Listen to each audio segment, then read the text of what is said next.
In our previous videos, we have made the Marshall mold, and this Marshall mold is like this one. It's in its original form when it is taken out. In the next step, we have to find out the value of stability and flow. The question is, what is the stability and what is the flow? Stability gives us strength and this flow gives us the flexibility.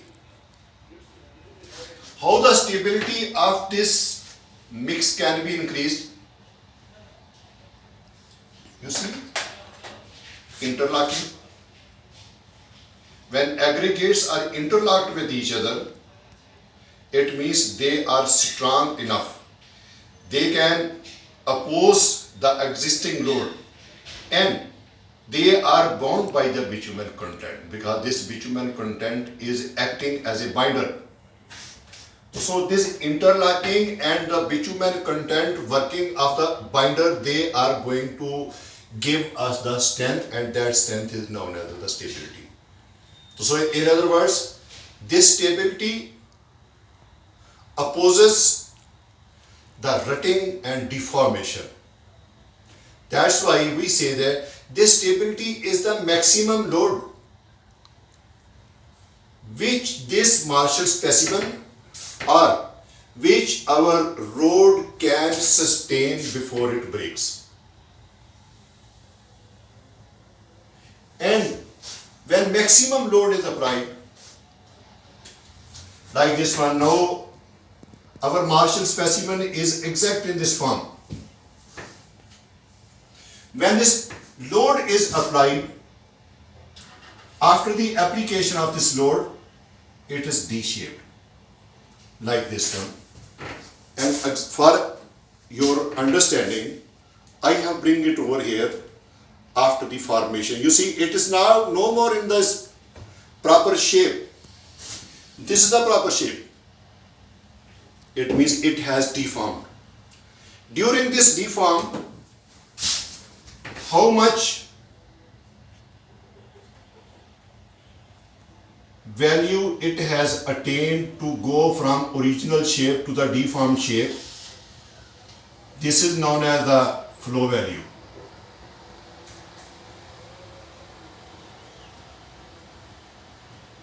This is measured in millimeter.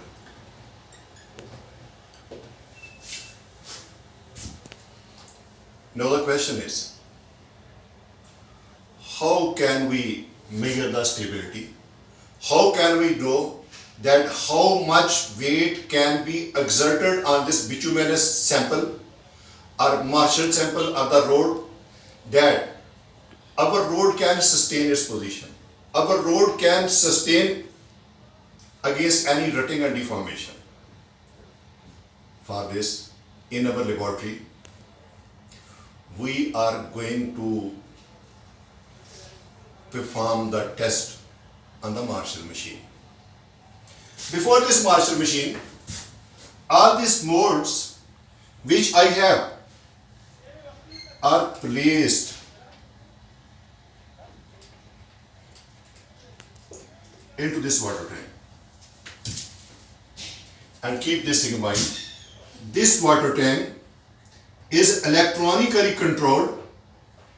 152 millimeter is the depth. This is known as the perforated plate. It is 5 cm from the bottom. It is filled with water. This is water level. We are going to place our Marshall sample over here.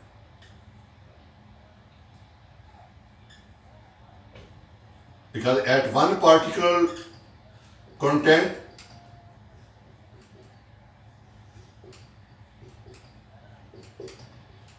these are our Marshall sample which are put in this water tank or water bath, and it is electronically controlled, thermostatically controlled, and the value is displayed over here, and this value of the temperature is kept 60 Celsius.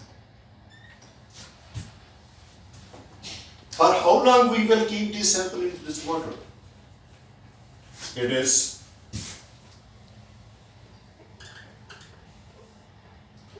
30 to 40 minutes. Now the question is, why 60 Celsius? Here it is assumed that when the sample is kept in water for this duration of time and at this temperature, we can say that it is the weakest condition. Over this weakest condition, how much load it can sustain, that load is known as the stability. And in the same direction of the load, like this one, as you are, in the same direction of that, the load is applied at this point. In the same direction of the load, it D-shape, as I have shown you over here. It is in the direction of the load. It D-shape. That D-shape, how much distance it has deviated from its original position, that is known as the flow value. So keep this thing in mind. This stability and the flow are very, very critical part of the mix design. So all the specifications or all the project specification for which we are going to develop the mix design, the stability and flow value are always given over there. Now we will, after this lapse of time, we will take out this sample, we will put in the Marshall machine. Between the two jaws of these jaws, lower and upper, these are known as the Marshall yoke. Top one is fixed and bottom one is moving vertically upward at the rate of 51 millimeter per minute. This is the rate of application of the load, 51 millimeter per minute. So it is taken out, it's put in the yoke, and the load is applied, machine is in operation. This will collapse, it will D-shape. Where it D-shape, that value is known as our stability, and how much D-shaping has occurred, that is known as our flow value. And for our machine, here we have made this test. We are not using analog machine, we are using this digital machine, and that digital machine will give us the reading in kilonewton. For example, I am going to write down, suppose 1750 kilonewton, but this stability, its value is given in kilogram. We have to convert this force into kilogram.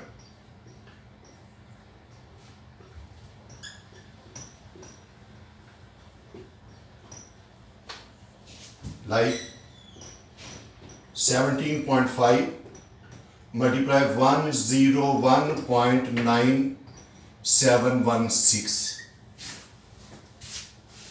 This is the conversion factor. Whatsoever the value you obtain after this multiplication, that is known as the stability. And at this stability, how much flow value has occurred?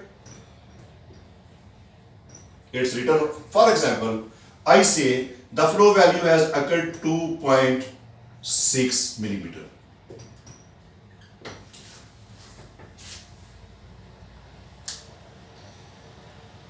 This value is the stability value, this value is the flow value, and the relationship between this stability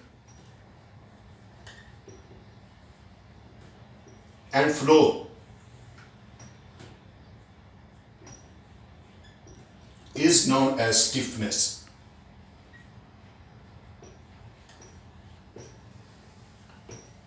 mean how our mix is stiff, how it resists to the application of the force. So it means we will have to divide these two values. 75 multiplied by 101.9716 divided by 2.6 kilogram per millimeter. Here I want to tell you one thing. Where in the project specification this stability is mentioned, its range is mentioned, this flow is mentioned, at the same time stiffness is also mentioned. So means I will have to calculate this stability, this flow, from their combination I will define the stiffness. But this stability and flow value for each Marshall sample will be calculated by the Marshall machine, which I have in my laboratory, and we will perform it now.